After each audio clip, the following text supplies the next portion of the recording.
So, what's up mga nap? It's me, Tuya Medo. Nagbabalik ko pang ikaw ay pasiyahin.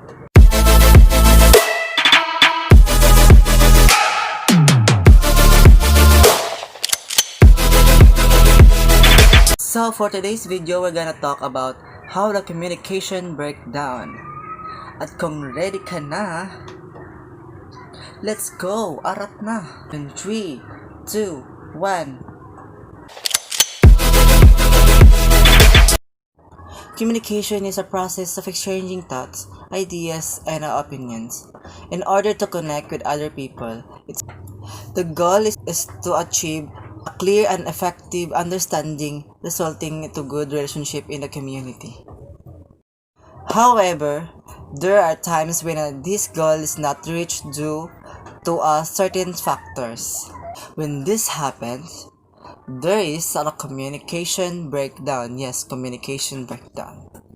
Communication breakdown occurs when a receiver did not understand the message of the sender. It will be likely result to frustration, misunderstanding, or ever conflict.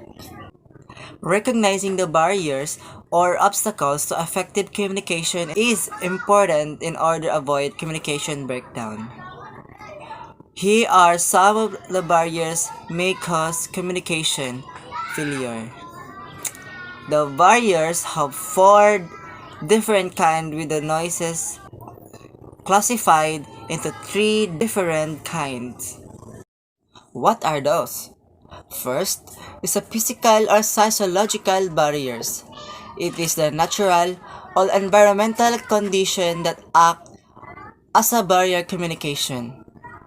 Example of these are this and this.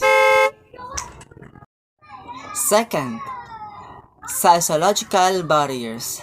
It is called the mental barriers. This refers to social and personal issues of a speaker. Example of these are trauma, shyness, fear, or even stage fright. Third is cultural barriers. It pertains to communication problem encountered by people regarding their intrinsic values, belief, and tradition. People's culture affect the way they communicate and relate to others.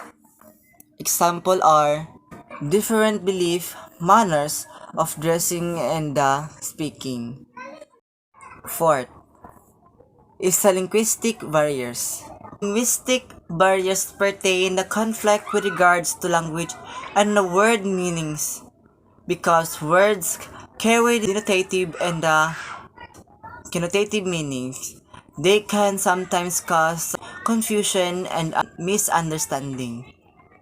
Example of these are different language, accent, and dialect, use of jargon and slang, speech defect or language impairment. Let's go to the different kind of noises. The 3 kinds of noises are external noises, internal noises, and lastly, semantic noises. Internal noises are the sounds, and other stimuli that draw people's attention away from the intended meaning. Example of these are noise from vehicle, singing, and the neighborhood. Visual aids in front of the classroom, dog barking, and the sound of the airplane. While internal noises are the thoughts and feelings that interfere with the meaning. Example of these are confrontation with a friend and fear of speaking in front of the class. Lastly is semantic noises. Semantic noises are the alternate meaning aroused by a speaker's symbols. This idea means that words that have another meanings in the minds of the students are the receivers. These are affected by the language in which they grow and the culture in which they are exposed. Example of these are incorrect grammar, using excessive technical jargons, or even using idiomatic expressions. Function of the communication is understand one another.